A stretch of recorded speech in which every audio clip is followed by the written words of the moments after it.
ನಮಸ್ಕಾರ. ಇವತ್ತು ವಿಶೇಷ ಕಾರ್ಯಕ್ರಮಕ್ಕೆ ತಮ್ಮೆಲ್ಲರಿಗೂ ಆತ್ಮೀಯ ಸ್ವಾಗತ. ನೀವು ನೋಡ್ತೀರಿ ಕನ್ನಡ ಟುಡೇ ಕನ್ನಡ ಚಾನಲ್. ಪ್ರಿಯ ವೀಕ್ಷಕರೇ, ಚಿಕ್ಕಮಗಳೂರು ಜಿಲ್ಲೆಯ ಅಜ್ಜಂಪುರ ತಾಲೂಕಿನ ಬಗ್ವಳ್ಳಿ ಗ್ರಾಮ ಪಂಚಾಯತಿಯ ಮಾಜಿ ಅಧ್ಯಕ್ಷರಾದಂತಹ ಜಿ ಮುರುಗೇಶಪ್ಪ ನಮ್ಮ ಜೊತೆಲಿದ್ದಾರೆ. ಕಾರ್ಯಕ್ರಮಕ್ಕೆ ಸ್ವಾಗತ ಸರ್. ನಮಸ್ಕಾರ.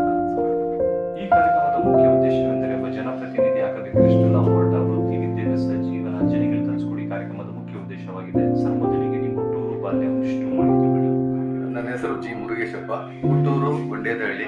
ತಂದೆ ಹೆಸರು ಜಿ ಎನ್ ಗಿರಿಯಪ್ಪ, ತಾಯಿ ಗೌರಮ್ಮ, ಮನೆಯವರ ಹೆಸರು, ಪತ್ನಿ ಹೆಸರು ಪಾರ್ವತಮ್ಮ.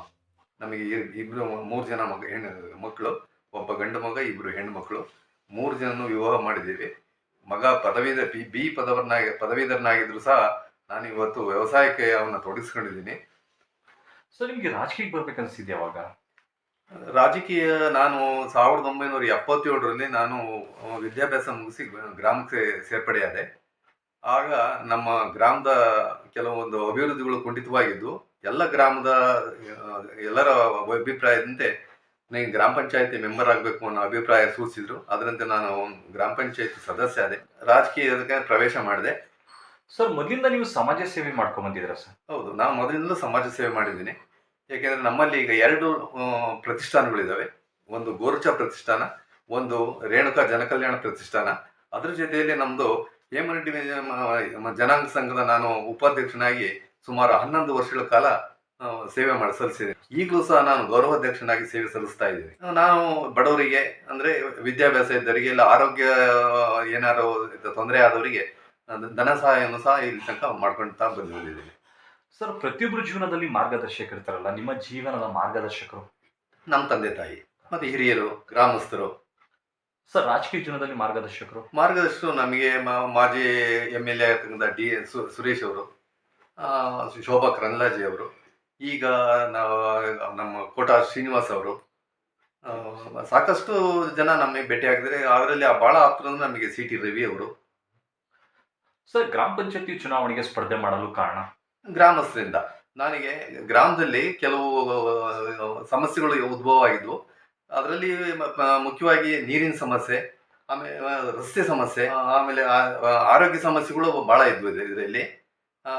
ಎಲ್ಲರೂ ಸೇರ್ಕೊಂಡು, ಇಲ್ಲ ನೀವು ಗ್ರಾಮ ಪಂಚಾಯತಿ ಚುನಾವಣೆ ನಿಂತ್ಬಿಟ್ಟು ಇದನ್ನೆಲ್ಲ ಒಂದು ಅಭಿವೃದ್ಧಿ ಮಾಡಲಿಕ್ಕೆ ಅವಕಾಶ ಮಾಡಿಕೊಡ್ತೀವಿ, ನೀವು ನಿಲ್ಲು ಅಂತ ಅಂದಾಗ ನಾನು ಗ್ರಾಮ ಪಂಚಾಯತಿ ಸದಸ್ಯನಾಗಿ ಸೇರ್ಕೊಂಡೆ. ಸರ್, ಮುಂದೆ ಬರುವ ಗ್ರಾಮ ಪಂಚಾಯತಿ ಚುನಾವಣೆಗೆ ಸ್ಪರ್ಧೆ ಮಾಡಬೇಕು ಇಚ್ಛಿಸ್ತೀರಾ? ಗ್ರಾಮ ಜನ ಅಭಿಪ್ರಾಯ ಪಟ್ಟರೆ, ಇಲ್ಲ ನಮ್ಮ ರಾಜಕೀಯ ಮುಖಂಡರು, ಇಲ್ಲ ನೀವು ರಾಜಕೀಯ ಪ್ರವೇಶ ಮಾಡಬೇಕು ಅಂದರೆ ಮಾಡೋದಕ್ಕೆ ತಾಲೂಕ್ ಪಂಚಾಯತಿ ಆದ್ರೆ ಸೇವೆ ಮಾಡೋಕ್ಕೆ ತಯಾರಿದ್ದೀನಿ. ಸರ್, ನೀವು ಯಾವ ಪಕ್ಷದಿಂದ ರಾಜಕಾರಣ ಸ್ವಾಗತಿಸಿದ್ದು?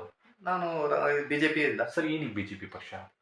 ಬಿಜೆಪಿ ಈಗ ಇಲ್ಲೇನಾಗಿದೆ ಅಂದರೆ, ಯಾವುದೇ ಜಾತಿ ಕೋಮು ಗಲಭೆಗೆ ಅವಕಾಶ ಕೊಡದಂಗೆ, ಜಾತಿ ಅಂದರೆ ಆ ಜಾತಿ ಈ ಜಾತಿಯಿಂದಲೇ ಎಲ್ಲರನ್ನೂ ಒಟ್ಟಾಗಿ ಸೇರ್ಕೊಂಡು ಮುನ್ನಡೆಸಂತ ಒಂದು ಪಕ್ಷ ಅಂದ್ರೆ ನಮಗೆ ಬಿಜೆಪಿ, ಬಡವರ ಪಕ್ಷ.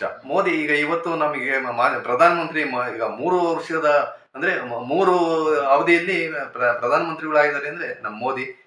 ಇದರಿಂದ ನಾವು ಏನೇ ಅಂದ್ರೆ ನಮ್ಮ ಲೋಕಲ್ ಆಗಿ ಅಭಿಪ್ರಾಯ ಬೇರೆ ಇದ್ರು ನಾವು ಪಕ್ಷ ಇಟ್ಕೊಂಡು ನಮ್ಮ ಮೋದಿ ಕಾರ್ಯಕ್ರಮಗಳನ್ನ ನಾವು ಗಮನದಲ್ಲಿ ಇಟ್ಕೊಂಡು ಇವತ್ತು ನಾವು ಆ ಪಕ್ಷನ ಸೇರ್ಕೊಂಡು ಅಭಿವೃದ್ಧಿ ಪಡಿಸ್ತಾ ಇದ್ದೀವಿ. ಸರ್, ನೀವು ಶಾಲಾ ಕಾಲೇಜಿನಲ್ಲಿ ಹೋರಾಟಗಳು ಮಾಡ್ಕೊಂಡ್ ಬಂದಿದ್ದೀರಾ ಸರ್? ಹೌದು, ಹೋರಾಟ ಮಾಡಿದ್ದೀನಿ ನಾನು.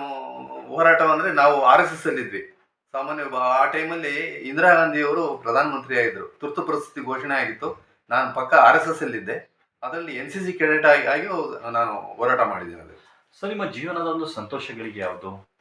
ನಮ್ಮ ಜೀವನ ಸಂತೋಷಗಳಿಗೆ ಅಂತಂತೇಳಿದ್ರೆ, ಚುನಾವಣೆ ಗೆದ್ದಿರೋದು, ಗ್ರಾಮ ಪಂಚಾಯತ್ ಅಧ್ಯಕ್ಷ ಆಗಿರೋದು ಅತಿಯಾದ ಸಂತೋಷ ಉಂಟು ಮಾಡ್ತು. ಸರ್, ನಿಮ್ಮ ಗ್ರಾಮದಲ್ಲಿ ಏನೇ ಸಮಸ್ಯೆಗಳಿತ್ತು, ನಿಮ್ಮ ಅವಧಿ ಹೇಗೆ ಪೂರೈಸಿದ್ದೀರಾ? ನಮ್ಮ ಗ್ರಾಮದಲ್ಲಿ ನೀರಿನ ಸಮಸ್ಯೆ, ರಸ್ತೆ ಸಮಸ್ಯೆ, ಮತ್ತೆ ಮನೆಗಳು ಸಮಸ್ಯೆ, ವಿದ್ಯುತ್ ಶಕ್ತಿ ಸಮಸ್ಯೆ. ನಾವು ಮನಗಂಡು ಬಹಳ ಜನ ಅಂದ್ರೆ ಬಡತನದಲ್ಲಿ ರೇಖೆ ಇದ್ದವರಿಗೆ ಮನೆಗಳಿಗೆ ಕಟ್ಟೋದಕ್ಕೆ ಅವಕಾಶ ಮಾಡಿಕೊಟ್ವಿ.